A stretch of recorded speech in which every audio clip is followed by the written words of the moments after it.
I swear that option was not there.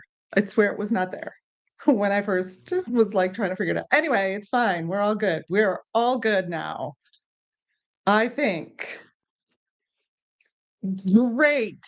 I think we're all good. Welcome. Welcome. Let's move that just slightly. There we go. I don't have like the best light in here, but that's okay. What? First live office hours of 2026. And I made notes. Look at this. I made actual notes, which what? I made notes? That's crazy. That's unheard of. Okay. in case in case you are not aware, in case you're watching and you're like, who? What? Who is this person? My name is Dr. Shannon Goes. Please feel free to call me Shannon. And I'm an educator and a pedagogy maximizer and a singer from north of Toronto in Canada. My mug is Canadian made. Look at that. That's right.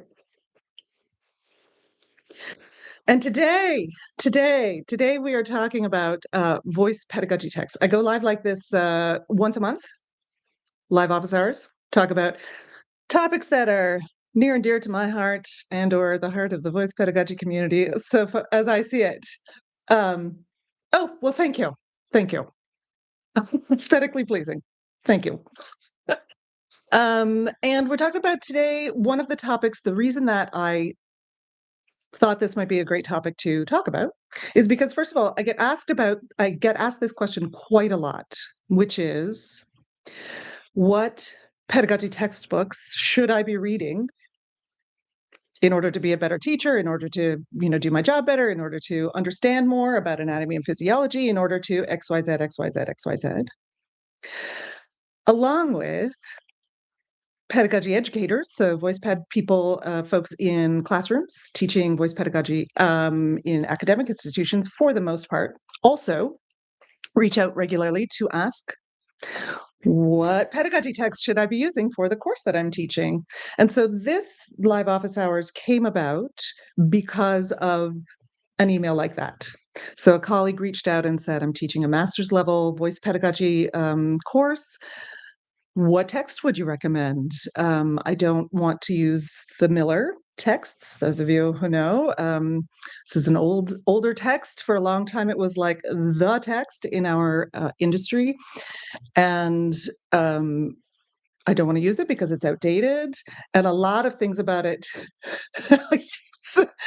Well, I'm writing one. Someone over on YouTube said, I need a student-led VoicePed book yesterday. Well, yes. And I'm writing one. So we'll get there someday. In the meantime, we've got what we've got. And I said, and so, they asked about what textbooks would you recommend for the master's level course that I'm teaching?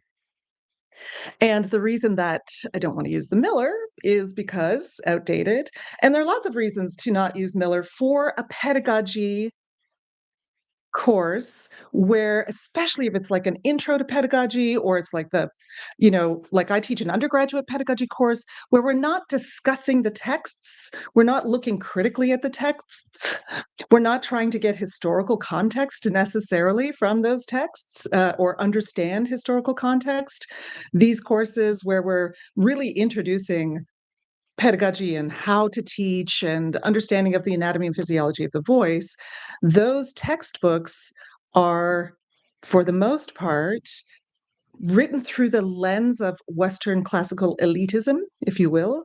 So where the only kind of singing that got taught to the minds of the folks who wrote those texts is Western classical singing. And so the textbook is not necessarily useful for other styles because of the information, because of the underlying understanding that Western classical singing is the pinnacle and the only kind of teaching you're going to do. And they're written from the point of view of you're only going to teach folks who are adults, who are matured instruments, matured adult singers.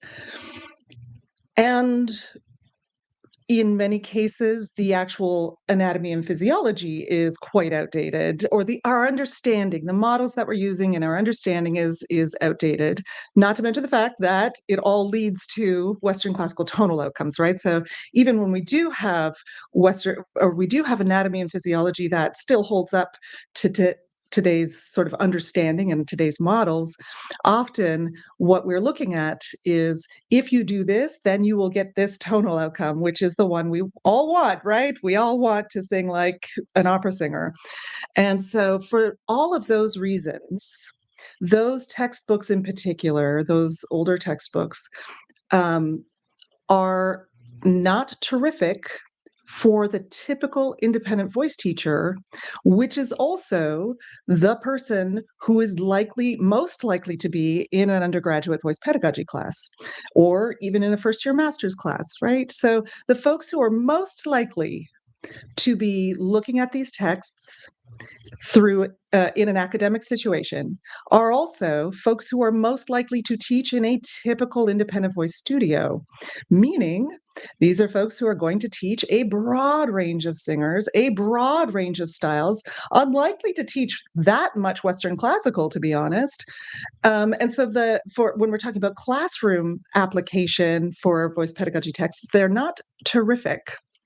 The older texts, they are terrific for lots of other things. We're going to talk about that in a minute. So here's this conversation. Here's the conversation we want to have today. When I just sort of talk about, we're not talking about whether voice texts are bad or good, and I'm not going to even, oh, hey. And we're not going to be talking about like, oh, you should use this or you shouldn't use that. I'm not talking about that at all. We're not talking about throwing out voice text peds or VoicePed texts at all. That's not what we're talking about. We're talking about clarifying what we actually want textbooks to do. So why do we go to VoicePed texts? And what do we hope that we're going to get from those texts? And also, what do we hope will change about our teaching? What do we feel is missing in our teaching, if you will, that we are hoping to get from the VoicePed text? So that's the lens, or that's the kind of role, or the way that we're going here today. We're going to answer a couple of questions. Like I said, I actually made notes, so you're welcome. We're going to answer a couple of questions as well. And let's start. So first question to kind of consider is, what roles should voice pedagogy texts play in teacher education, first of all? So in our classes and classrooms where we're teaching VoicePed, but also just in professional ongoing development, right? So lots of voice teachers didn't take voice pedagogy classes. Lots of voice teachers, especially independent voice teachers, didn't go to school for singing. Lots of them. I've worked with lots of voice teachers who did not go to school for singing, right? And they're wonderful voice teachers. Doesn't mean you're not a wonderful voice teacher. Or went to school at a time, again, whether in Western classical styles or in other styles, went to school at a time when there was no voice pedagogy class available. So we've got lots of folks out there who are like, I would love to get some continuing ed and maybe read a textbook that's going to be really useful to me in my teaching. So why do we feel that way? Why do we feel like, okay, there's something missing in my teaching? What do I want to, my printer printed out a whole bunch.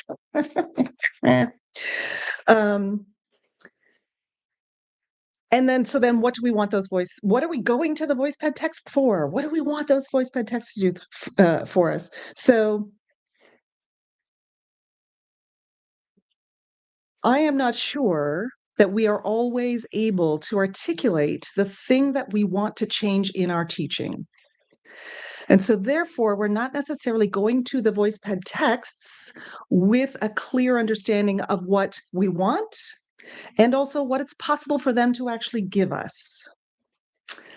So we feel that there's something missing in our teaching, or we observe that so-and-so who we observe or perceive to be a really terrific voice teacher for whatever reason loves this textbook or quotes that textbook or wrote a textbook, right? We perceive that. And so we think, well, if I want to teach more like them, then I should maybe look at that textbook. I should maybe look at that VoicePed text. So when we're not necessarily clear about why or what the thing is, when our why isn't clear, but also what's the thing that I'm looking to change in my own teaching? What's the thing that's missing in my teaching? When we go to a VoicePed text, we're not necessarily going to get the thing that we want from it because A, we're not clear on what we want in the first place. And B, if we're not clear what we want in the first place, we can't tell whether that text can give us what we want or not. Does that make sense? I think that makes sense. So let me first of all offer that here are a few things that VoicePed texts are terrific for, even the old ones to a certain extent. Orientation tools, right?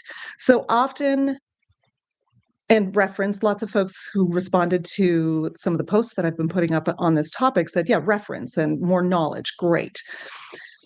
So orientation to the language, the current language around anatomy and physiology, current understanding of models of anatomy and physiology, current understandings of how to teach to a certain extent, although we'll get to that in a minute. Lots of that kind of information, frameworks of what people are thinking about teaching, how the new, if you will, information around voice science, acoustics is a big one right now, of course, understanding how the instrument goes together to make specific kinds of sounds. That is all information that is available. There, again, I talked about this earlier, there are contextual context available. So we look at some of our Miller, for example, and we get a lot of historical context around what people used to value, perhaps in teaching, or what kinds of sounds people used to value, or value above all else, people still value, but what kinds of sounds people thought were valuable to write about, perhaps. We get lots of norms, if you will, and context around what was happening in the 50s when this was written, what was happening in the 70s when this was written, in the 1970s, a long time ago. And also, yes, so we get information in that sense. So if the thing that we feel is missing in our teaching is a deeper understanding of specific models, an understanding of where people are coming from, an understanding of how people used to think about pedagogy, how people used to understand the voice. If those are the things that we think are missing in our teaching, how will getting that information, these are the questions to ask, how will getting that information change the thing that I am doing now? What will change? How will I know that that thing has changed in my teaching?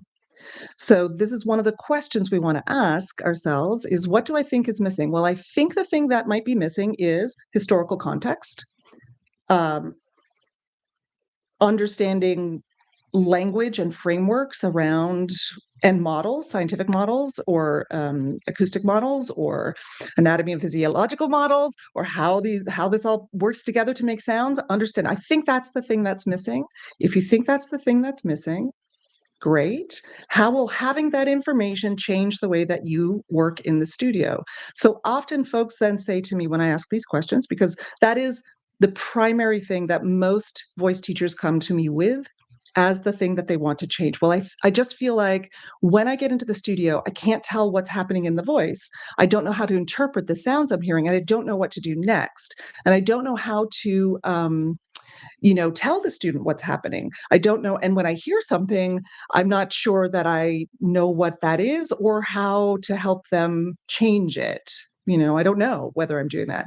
And so that becomes a really point of pain in our teaching and impacts our confidence, also impacts our ability it impacts our ability to take in new clients as well, right? So that really impacts who we teach because then we're only going to teach people who we feel like we might have enough information to be able to be worth it. We might be able to serve these people. I think I've got enough information to serve this population. I think I can do I think I can work with these people. I think I can pull it off. I think I've got just enough to pull it off. Yes, also, we ask questions like, how much work should we do on something? I see something needs to change here. I know that thing needs to be changed, but like, ooh, how far do we dig into that one thing? Or is that the thing that I should be addressing first? Or should I be addressing this other thing first? Or so we that is the main pain point, if you will, around getting more professional development. And so where do I get this information? And lots of times we turn to VoicePed texts. So yes, that is something, that kind of information is certainly something that a VoicePed text can offer. This kind of information around what is happening in the voice, how do I address XYZ thing? What are the exercises I need? How far do I go?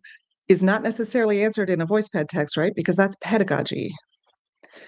What do I address first? Not necessarily answered in a VoicePed text because that's pedagogy. That's understanding teaching.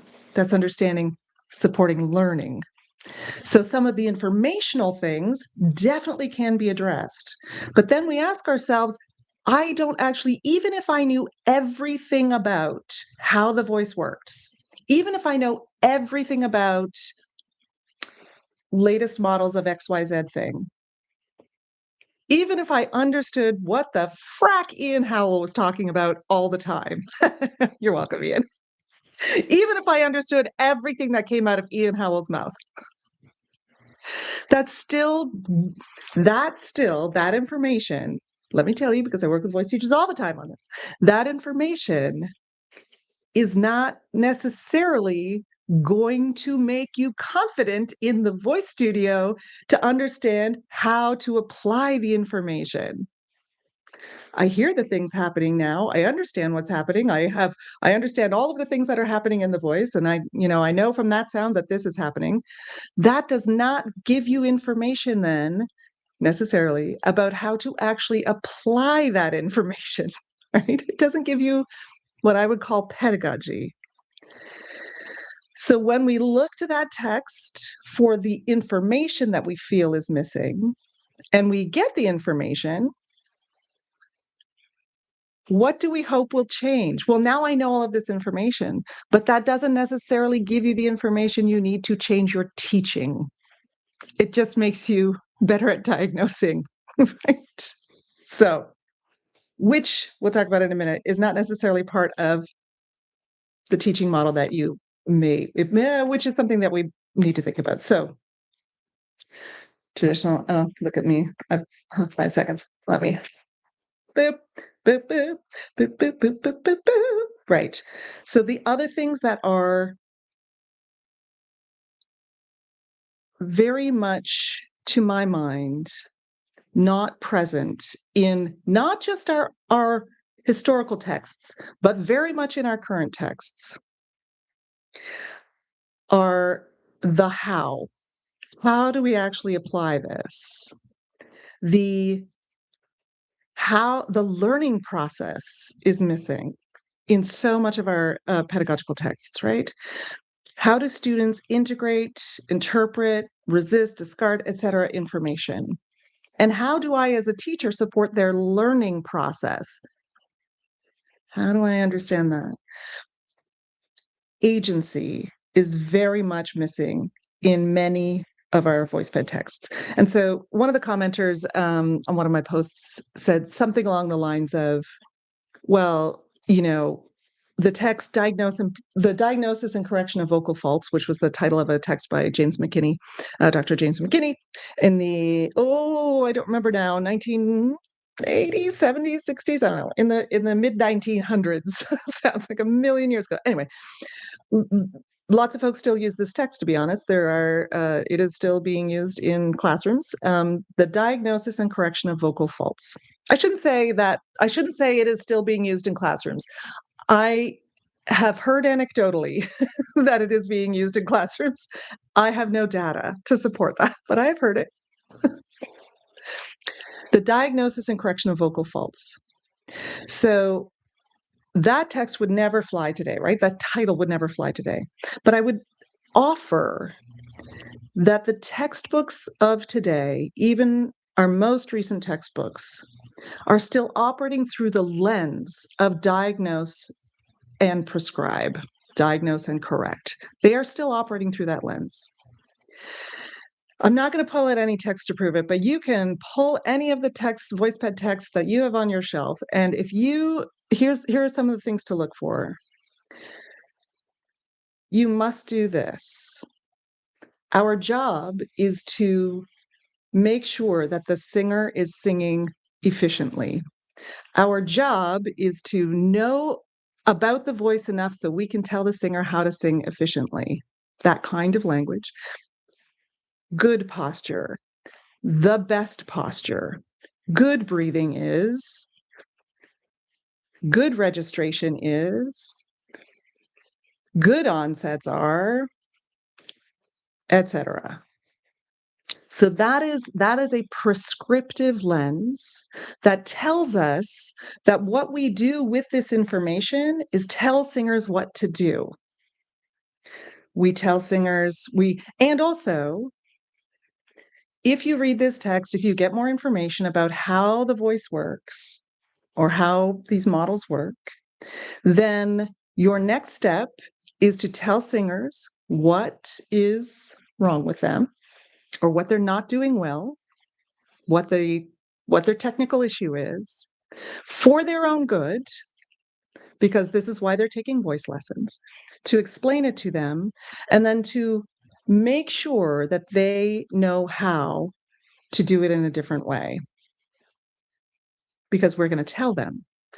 And not only am I going to tell you what to do, but I am going to I am going to put the onus on the learning on you. And I'm going to say internally, and again, none of us are saying this externally, but the language shows what the pedagogical lens is, what the framework is, what the background is. The language, it is so hard to let go of it. I know, because so first of all, it is the only thing we have known. Secondly, it is what we are hearing and reading in our textbooks and hearing from our teachers and seeing on the forums and seeing. That is what we see everywhere. We see it everywhere. And we were raised in it as well in our academic institutions, not just in singing. So of course it is hard to let go because we don't know another way. So we come to the textbooks because we feel that there's something missing in the teaching. And because of everything we've known, everything we've been taught, and everything that's in the zeitgeist, and then in the textbook, and the textbook just reinforces this, we think that the solution is to just have more information so that I can tell singers what to do better. We do not question the framework or the model or the lens, right, through which this pedagogy, all of this pedagogical information is delivered to us. We don't question that because we've never known anything differently, right? We haven't seen this differently. Yes, we haven't seen this differently. And there isn't a textbook about this yet, necessarily. There isn't as clear as the one that I want to write will be, I say, with full confidence. I'm sure it'll be. So we come into the textbook, and the textbook just reinforces that the reason that we are not teaching the way we want to teach, or the reason it feels like there's holes in our teaching, is that we don't have enough information. And yeah, and not only that we don't have enough information, that we are, that if we just had the information, then we could diagnose, and then we would know all of the right exercises, and then students would sing the way we want them to sing, or the way they want to sing. That is a form of pedagogy for sure, and that is the form of pedagogy that you will learn from a textbook, right? For the most part, unless we're thinking critically about it. And so I would like to submit that the way when we are starting to understand these like principles of student-centered learning. So these principles of student-centered learning are also based in how we learn, how people acquire information, especially motor skills, how we acquire information, but also how nervous systems interact with relational learning and how we communicate, how nervous systems, how people, how human in a learning situation.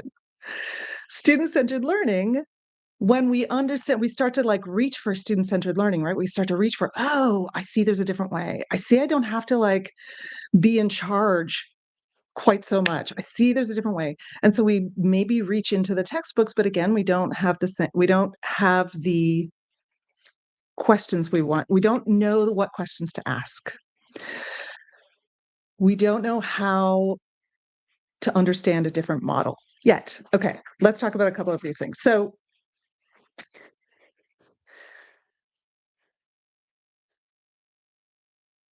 yes.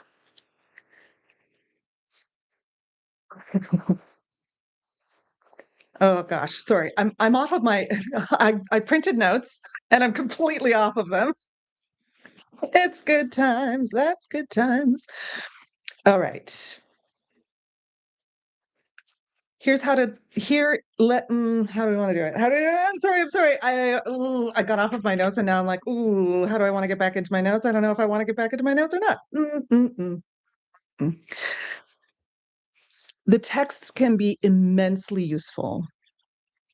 Immensely useful. I recommend text in my VoicePed classes and to teachers all the time.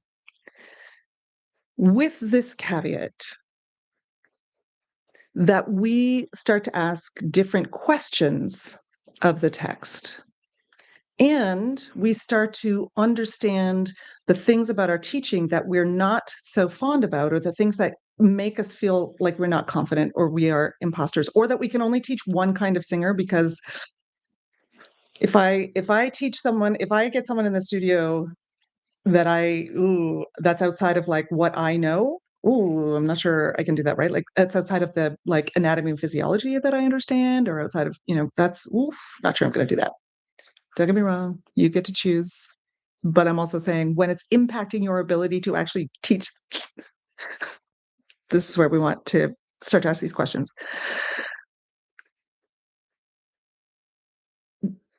When I am in the position of, when I am working with a singer through the lens of diagnose and prescribe,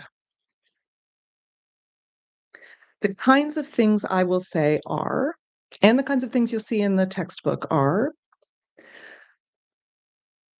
ooh, that doesn't seem good. We got to fix that. What do you want to fix in your singing?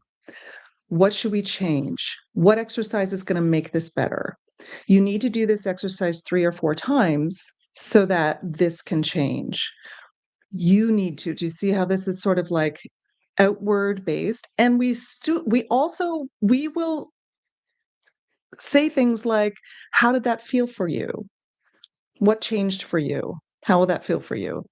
And then singers will give us a response and we'll say, oh, well, I heard this, or that isn't what I heard, or, oh, are you sure?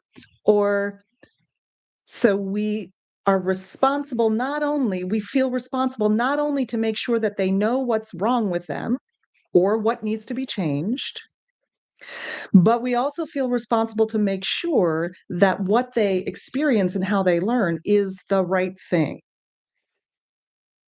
Let me give you an example.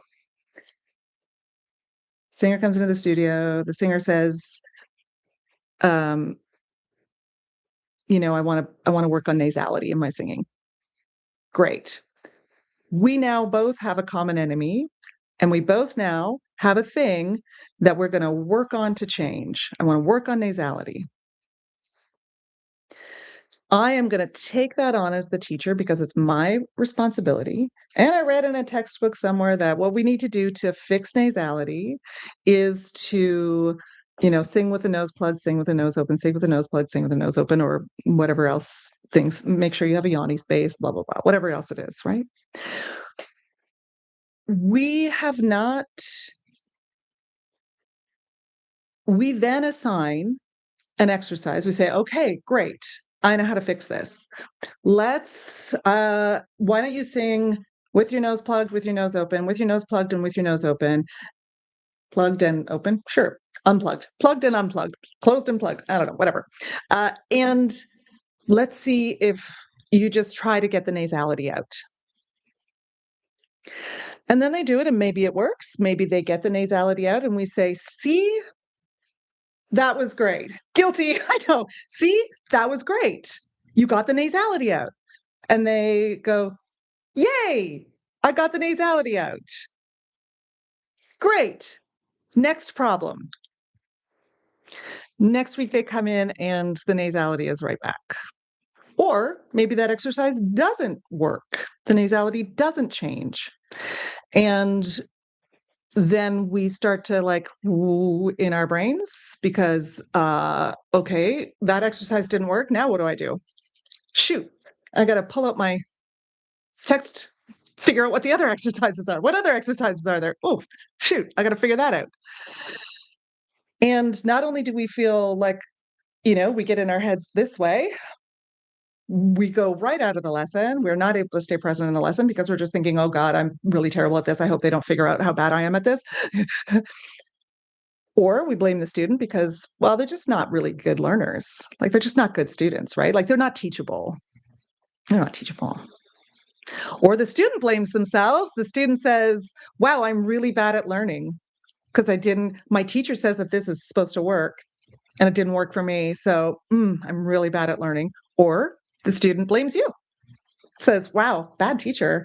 My other teacher was able to get this done in like 5 seconds. Also, I saw someone on YouTube get it done in 5 seconds. What? Bad teacher.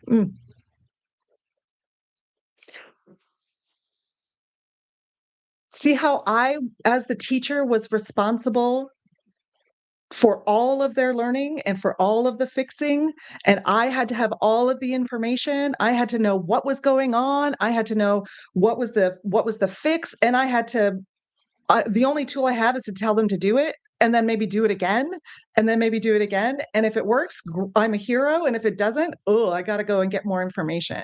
I've got to do more professional development. Obviously, that is a very there's not a lot of subtlety in that, in that example, not a lot of complexity in that example. But it is a representative example of situations that happen all the time with the teachers who I work with. And also, I remember very clearly remember these. None of these examples are ones that I don't relate to, right? I could 100% relate to any example that I ever give is perhaps from someone I've talked to just that day or the past week, but also I know because I've been there. These are all relatable. What does this look like if I am not relying on the VoicePed text to give me the information I need to diagnose and prescribe, or if I am not working exclusively through a diagnose and prescribe lens? What does this look like instead? I'm trying to decide whether I should say a thing right now. I should say a thing right now. Please understand that I am not saying that there is not a place for a diagnose and prescribe pedagogical lens or for working in a prescriptive way in the voice studio. There is a time and a place for working in a prescriptive way in the voice studio. There is. And there is a time and a place for working in a I think this is what's happening. I want to just see if some of these exercises are going to be useful. There is a time and a place, in the same way that our VoicePed texts are not bad. There's nothing bad. The issue to my mind, yeah, the issue to my mind is that we default to it and we have no choice but to do that thing. And we are not choosing to do it at the right time and place. The issue to my mind is that it's the only option for the vast majority of us. That's the issue. And it's not working as well as we would like it to work. And it gets us into this cycle of, well, that didn't work. And because I'm responsible for their learning, I better do more professional ed. I better look at my textbooks are over here on the thing. That's why I keep looking that way. I better go consult my book. Oh, that's why that didn't work. Oh, phew, I found the key. Oh, didn't work with that singer. Oh, worked with that singer. I wonder what the difference is. Well, maybe I'll just go ask in the forum. you know? So we are in this constant state of, if I just get enough information and if I just tell them what to do good enough, and if they're just a good enough singer or a good enough student, then I will be a good teacher. We're in this constant state because we think that our job, the only way we know how to do our job is to diagnose and prescribe. That's the only way we know how to do our job. We don't have other options. So what does that same situation, I'm a nasally singer, I need to get rid of my nasality, or even a singer who comes in who doesn't know that that's the thing, and we think, oh gosh, that's a lot of nasality. We got to get rid of that nasality. Singer who comes in with something that we can hear and we can perceive, that's something we need to change. What does that look like in a non-prescriptive, non-diagnose and prescribe, choosing to only use diagnose and prescribe if and when it's appropriate kind of pedagogical lens, when I get a choice? What does that look like? Singer comes in. Maybe they don't even tell me that they're nasally. Maybe they come in and they're like, I just want to take more voice lessons because I love singing. And your internal voice says, wow, that's a lot of nasality. Or, oof, the jaw's really locked. Oh, the tongue is so tense. Oh, they never bend their knees. Oh my goodness. They crack as they move up into the head voice. Ah, we've really got to strengthen that mix. Wow, their vowels are messy. Oh, that ah vowel is so far back. Oh, that yeah, right? Oh, so much straight tone. Yikes, they can't sing in tune. All of those things. All of those things. This also goes, by the way. So here's the other one. Let me scroll a little bit. I'm well off my notes now. Notes schmotes. Who cares about notes? This also goes, by the way, for singers we're working with who come into the studio and we don't know what to fix. They're really good. They're already doing almost everything they want to do. And there's nothing we can hear that needs to be fixed. In a diagnose and prescribe, when diagnose and prescribe is the only tool or the only pedagogical framework we have, what happens? Yeah, thank you. What happens when a singer comes into the studio who doesn't need to be fixed?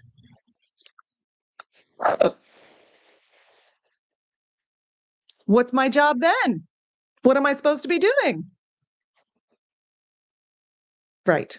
Singer comes into the studio with something that we definitely think needs to be fixed, or they think needs to be fixed, right? They want to change. In a student-led, non-diagnose and prescribe, non-prescriptive lens, again, where we can choose to be prescriptive if we want to, but where it's not the only option. When we have other options, we start with, what would you like to be able to do in 3 months that you can't do now? They say, oh, I'm super nasally. And in the back of your head, you're like, yeah, you are. So nasally. Or the melodrama. Yeah, they say, so nasally. Or in the back of your head, you're like, I hope they say that they can sing in tune. They want to be able to sing in tune. I hope they tell me that. I hope they know that this is what's happening with them. Ugh. I hope they know blah blah blah. Right? They may or may not have the information or the language to describe what it is that they will want to see differently or be able to do differently by the end of the 3 months or the end of the term or by the time they're done taking voice lessons with you, and that's fine. And you're going to offer options instead. So if they say, well, I don't want to sing nasally, we are going to reframe, because what does that say? What does that communicate to us? And where do we go immediately when they say, I don't want to sing nasally? And or we've already clocked that we don't want them to sing nasally. We go immediately into prescriptive. I got to tell them what to do so they stop singing nasally. Again, I'm talking in very much absolutes here. There's not a lot of complexity in the way I'm framing it, and also you know, understand that otherwise we would be here for hours. We're going to try to keep it to an hour. Good luck. We'll see. So they say that thing. Immediately we clock that there's something there to fix, and that our job is to fix the thing, change the thing for them. But if we want them to be involved in the learning and engaged in the learning and to actually have efficient learning where they understand how they're learning, what they're learning, and what to do next, where they are in their learning journey, our next question will be, how will you know that you're able to do that? So I just don't want to sing with nasality. Great. What do you want to sing with, first of all?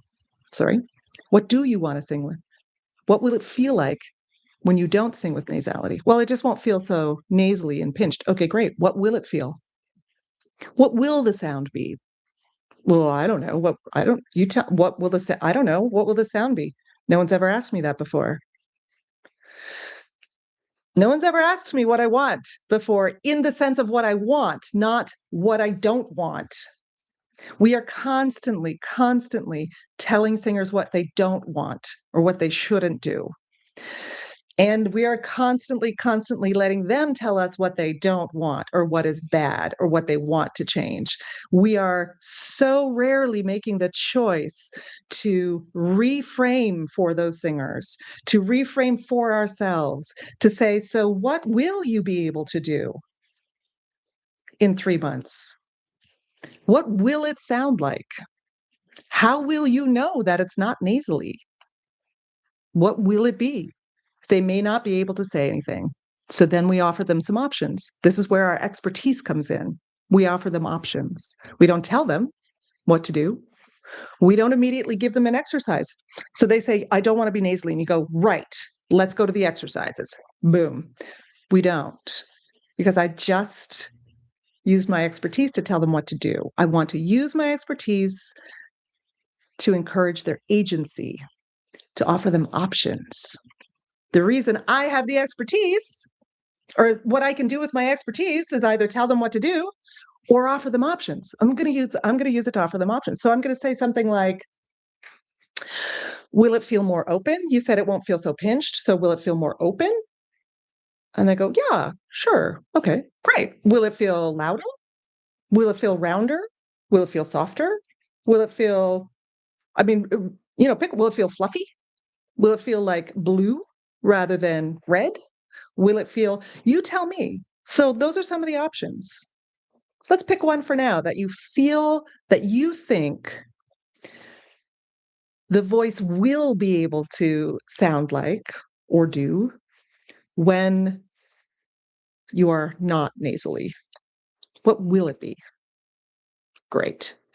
So now we have information about what they are going to sing toward, and also how they will know when they're on their learning journey, right? So now I can say, was that more open? Like, was that closer to the openness that we want for you?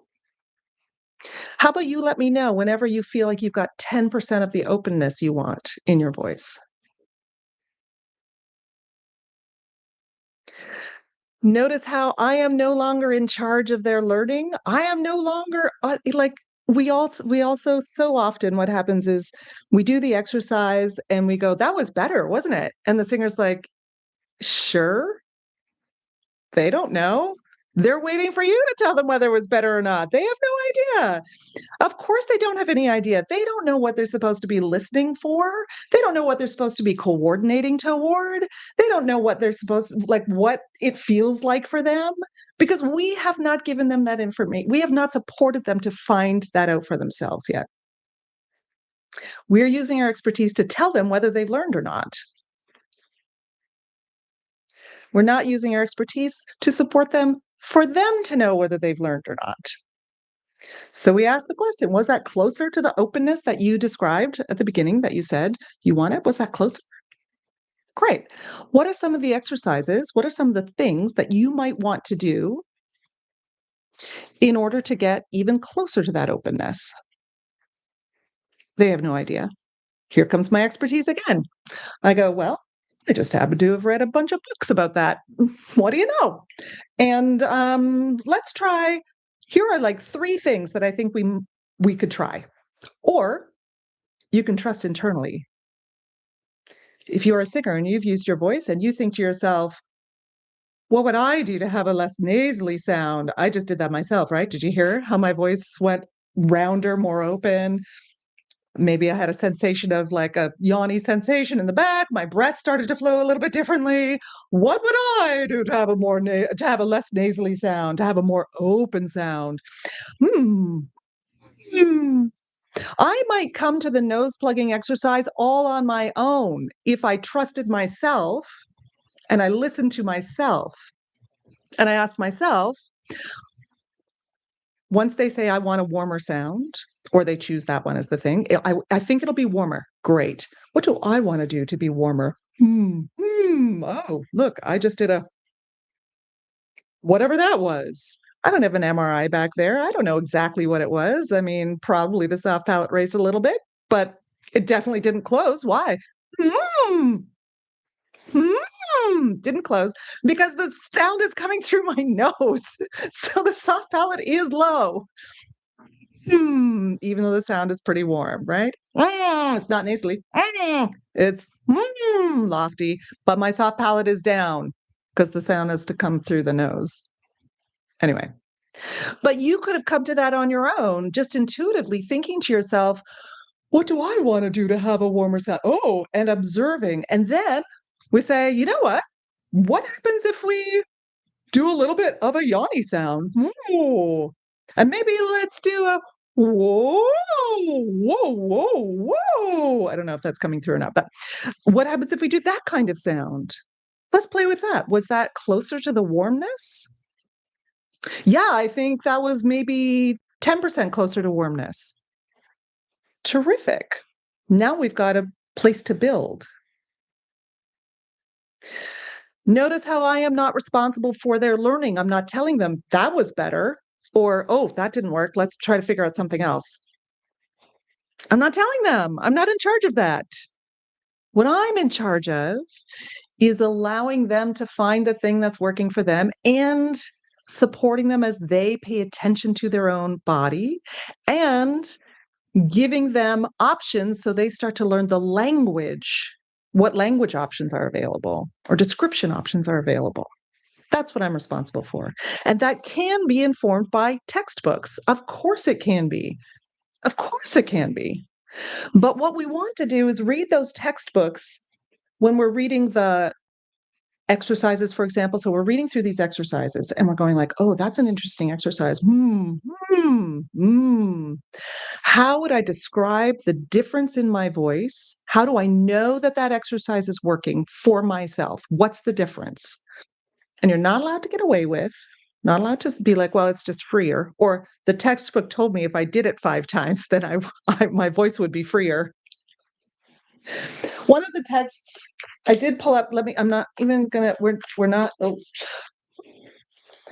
gonna, here, one of the texts talks about, here's another way to know that the textbook that you are reading is giving you information that will help you to diagnose and prescribe and not necessarily giving you information about how to teach or how to teach in a non-prescriptive way. Again, there's a time and a place. But Here's how to tell. When we hear things like, if you do this, your muscles will release unnecessary tension. Your entire body will become more buoyant. Your tone quality will become more beautiful, more full, more XYZ. See those statements? You cannot deliver on those promises. Those are, this is what will happen. If you do this, this thing will happen. That is diagnose and prescribe. That is a medical model. That is not an effective learning model. Again, useful in some places. It is not an effective learning model or pedagogical model. It's not effective. It is not an effective underpinning for student-centered learning, but all kinds of learning. It's not effective. That is compliance, right? So what happens if I do the things that that textbook tells me to do and my tone doesn't get more beautiful? Who even knows what beautiful means? Or more full? Or my muscles don't relax? Well, then obviously my fault as the student, right? I'm obviously pretty bad at learning. Or the teacher takes it like, those exercises said they were going to work. Huh.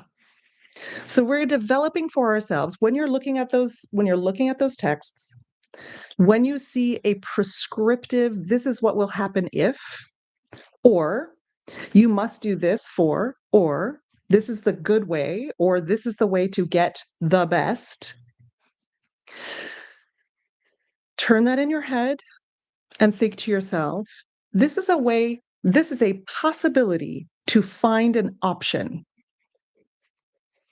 Because the whole point is for us when we're teaching is not that the students are going to, not that the singers we're working with are going to do everything perfectly because we told them to.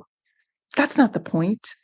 The point is that they have options, just like that's the reason I am doing this work, because I want you voice teachers to have options.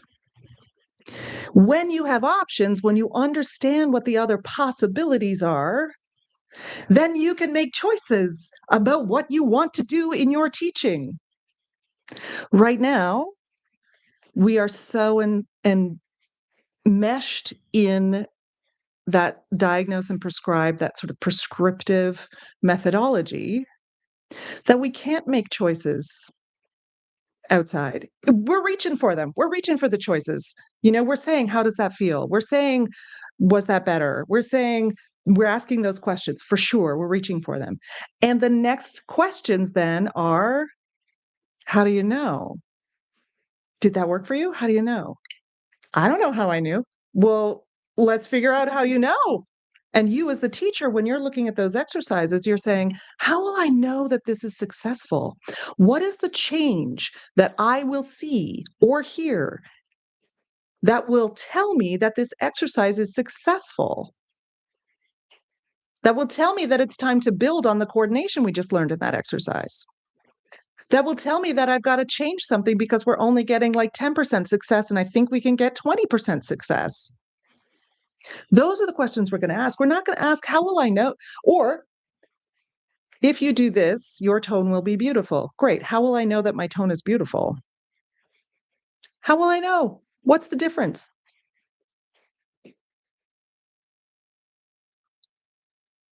The nasally singer, the singer with the nasality, we are going to build every time they say, that felt more open, or whatever it is, right? Not when they say that felt more nasal, that didn't feel as nasally. We're going to say, great. So what did it feel? What is happening?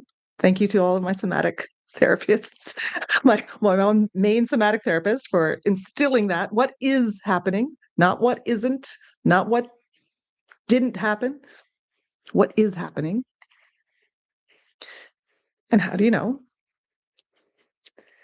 And then let's build on that versus let me find another exercise, or good job, you got it. You know why they don't have it the next week when they come in? Not because they're bad students, not because they're lazy, not because they didn't practice, not because they don't, they're unteachable, not because they're not willing to try, not because they have no resiliency, right? Like none of those things. It's not because of that. It's because They don't know for themselves what the difference is. They don't know what they're going toward. They are relying on us to tell them. So when they get into the practice room or when they try to recreate what happened in the studio, the only way that they know whether it's working or not is if we told them. Right? Okay.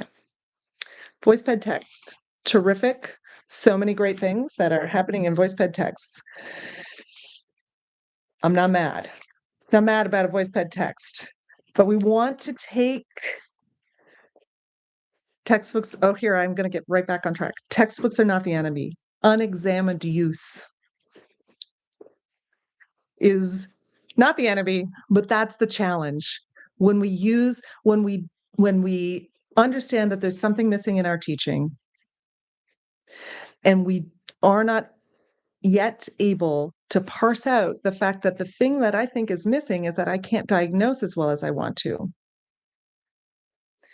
And so I'm going to the text to get more information about XYZ things so that I can diagnose and so that I have a good medicine, so that I know which medicine to prescribe, which exercise to use. And then the text just reinforces the fact that here's the thing you need to do because here's what's going to happen. Here's the thing. If you do it right, here's what's going to happen. Oh, and if you didn't do it right, that's why that didn't change. So we're going to change the question. We're going to say, what information do I need to be able to offer more options to the singer I'm working with? Not to be able to fix. What information do I need to be able to offer more options? And when we go to the text, we're going to say, how will I know when that exercise is working? How will I know when I'm hearing XYZ thing? And how will I know that it's changing? How will I know? Or what would I do to change toward that thing? How will I know that it's working? We're not going to take the text at face value, right? We're not going to take the text. We're not going to let the text reinforce or validate the prescriptive nature, our sort of default prescriptive teaching. We're not going to let the text tell us, if this, then you must do this. And if it doesn't change, it's on you or the student. We're going to say, that's a really interesting exercise, or that's a really interesting piece of information about XYZ thing, about how sound works, about how, vocal folds work, about blah, blah, blah. That's really interesting piece of information. How will I know when the vocal tract shaping is what we want it to be? How will I know? What am I going to hear differently? What am I going to see differently in the body? Because that's the only way we actually have to tell, right? How will I know? And then how will the singer I'm working with know? Okay. Take home questions. Listen to me. Take home questions. What do I expect texts to do for me? What do I expect students to do for themselves? What responsibility am I taking on that is not mine to take on? And how can I be responsible for the things that I am responsible for? Where am I outsourcing authority that actually belongs in the room, right? So, yes.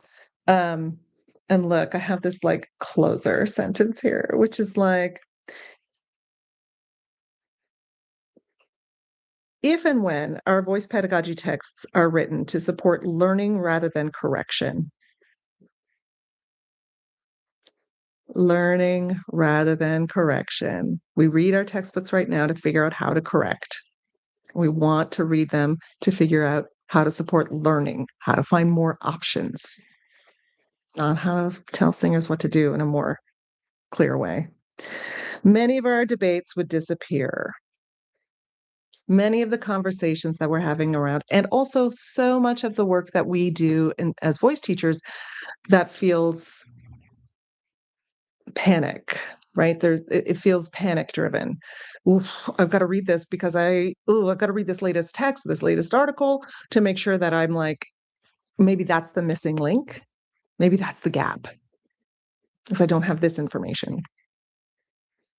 You would be able to read the latest information, the latest article, et cetera, without panic because you can put that into the context of, oh, these are some interesting new options. That informs this versus, okay, check. I'm going to make another list of the things that I need to do. We also wouldn't have the same need to have a list of all of the exercises that we want, that we don't want to forget. All of the tools that we don't want to forget. We wouldn't need those. We wouldn't need them. Pinky swear. And until then, we're going to read thoughtfully, critically, and notice when the language in the text is reinforcing our internal sense that I've got to tell singers what to do because that's my job. I've got to just diagnose because that's my job. I've got to prescribe because that's my job. Just notice when that language reinforces and see if you can reframe that language. See when you can find, whenever you see the prescriptive language, singers must do this in order to have this. You can say, here is an option. If singers try this, they may find that they have an option to do this.